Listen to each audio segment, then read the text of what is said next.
Chapter by chapter for West Grey Public Library, read by staff member Kimm Culkin.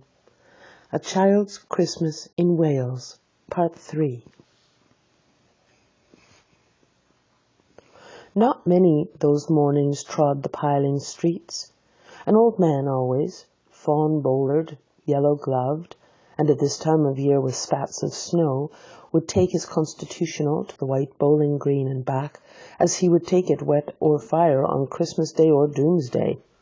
Sometimes two hale young men with big pipes blazing, no overcoats, and wind-blown scarves, would trudge, unspeaking, down to the forlorn sea to work up an appetite, to blow away the fumes, who knows, to walk into the waves until nothing of them was left but the two curling smoke clouds of their indistinguishable briars.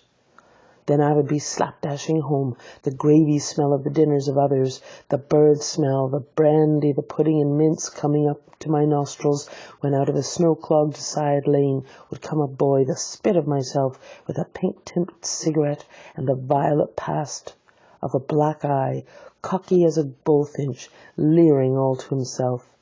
I hated him on sight and sound, and would be about to put my dog whistle to my lips and blow him off the face of Christmas, when suddenly he, with a violet wink, put his whistle to his lips and blew so stridently, so high, so exquisitely loud, that gobbling faces, their cheek bulged with goose, would press against their tinselled windows the whole length of the white echoing street.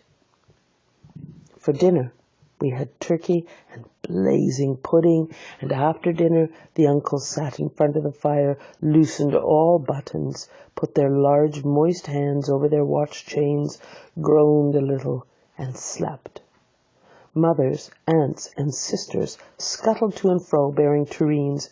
Aunt Bessie, who had already been frightened twice by a clockwork mouse, whimpered at the sideboard and had some elderberry wine.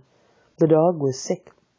Aunt Dosey had to have 3 aspirins, but Aunt Hannah, who liked port, stood in the middle of the snowbound backyard singing like a big-bosomed thrush. I would blow up balloons to see how big they would blow up to, and then when they burst, which they all did, the uncles jumped and rumbled.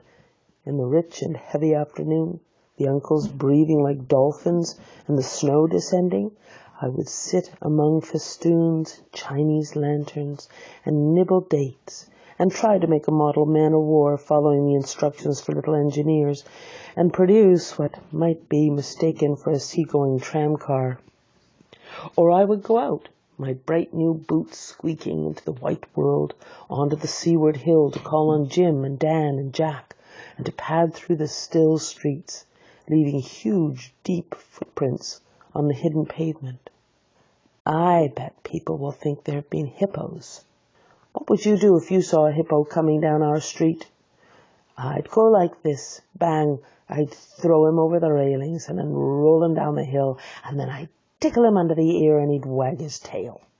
What would you do if you saw 2 hippos?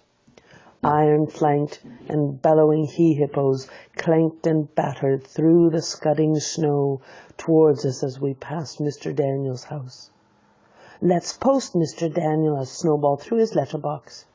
Let's write things in the snow. Let's write, Mr. Daniel looks like a spaniel all over his lawn. Or we walked on the white shore. Can the fishes see it's snowing?